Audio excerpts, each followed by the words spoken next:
Строительная бригада укатывает последний слой основания для будущего футбольного поля, а это 1500 кубов мелкого щебня. Строительство спортивного объекта на стадионе имени Серго Орджоникидзе начали около месяца назад на месте старой площадки. Как признаются сами специалисты, основные трудности были связаны с установкой на поле дренажной системы, что обеспечит ему долговечность и качество.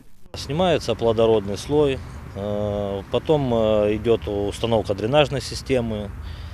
То есть прокапывается под дренажные трубы, естественно, ложится дренажная труба, все это обсыпается щебнем, все в геотекстиле обязательно. Потом все укладывается геотекстиль полностью под уже основное нанесение дренажного щебня, чтобы не было прорастания травы, там, всех этих моментов.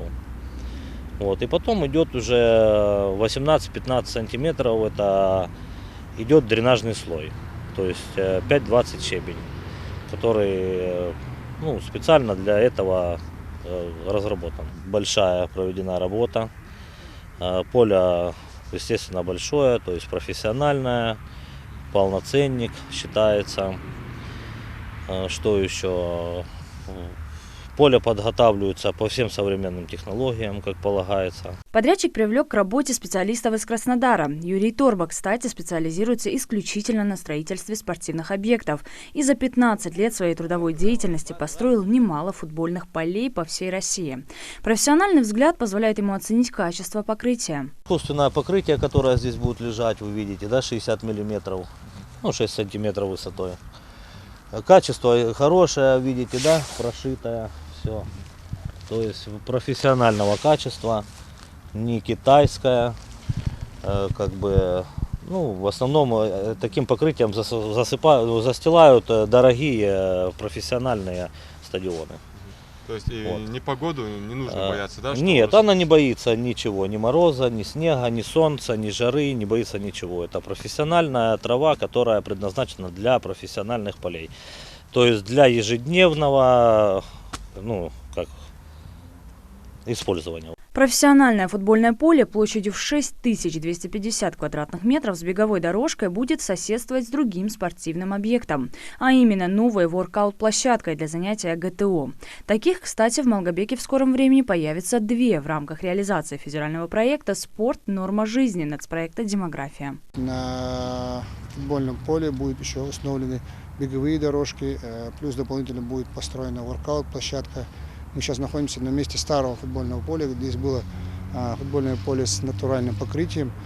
Как мы все знаем, в Малгобеке существует, работает, функционирует наша спецшкола «Ангушта». Большое количество ребят, детей занимаются футболом.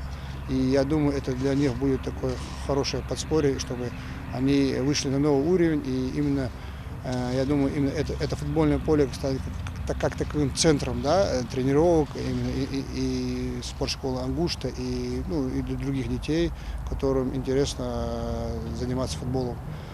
Что касаемо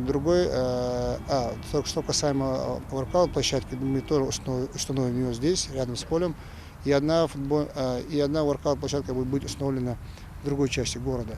После ввода в эксплуатацию спортивный объект будет выглядеть так, а завершить все работы планируют в конце февраля. Помощь в возведении спортивных объектов оказал и местный муниципалитет. Нами, администрацией города, совместно с Минспортом, Министерством имущественных и земельных отношений была проведена работа по оформлению земельных участков под реализацию национальных проектов в соответствии с поручением главы республики. В первом микрорайоне города Малгобек, так называемый 500-коттеджный поселок, также нами определен земельный участок площадью 0,09 га, 30 на 30 участок по строительству спортивной площадки. Участок уже определен, совместно с Минимуществом поставлен уже на кадастровый учет, ведутся работы по регистрации права собственности. Там работы еще не начаты, в ближайшее время будет поставка оборудования и будут начаты работы. Строительство спортивного объекта, хоть и внесет сюда яркие краски, все же в Минспорте региона надеются, что местные власти займутся благоустройством прилегающей территории, так как проектом эти работы не предусмотрены. И очевидно, что городской стадион имени Серго Орджоникидзе за 40 лет своего существования изрядно обветшал снаружи и изнутри. Устройство Здесь стадион у нас год постройки, это старые года, еще со времен СССР существует стадион. Здесь масштабная реконструкция нужна. На данный момент пока ведутся работы по устройству поля. На 2021 год в бюджете не получится это сделать, но мы хотим включить в программу городскую среду, чтобы благоустроить как общественную территорию, заезд, освещение, все это можно включить на 2022 год. Постараемся включить в рамках своей компетенции через Минстрой Республики.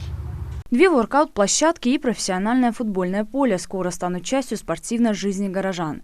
Малгобек, являясь городом воинской славы, уверенно претендует и на статус спортивного.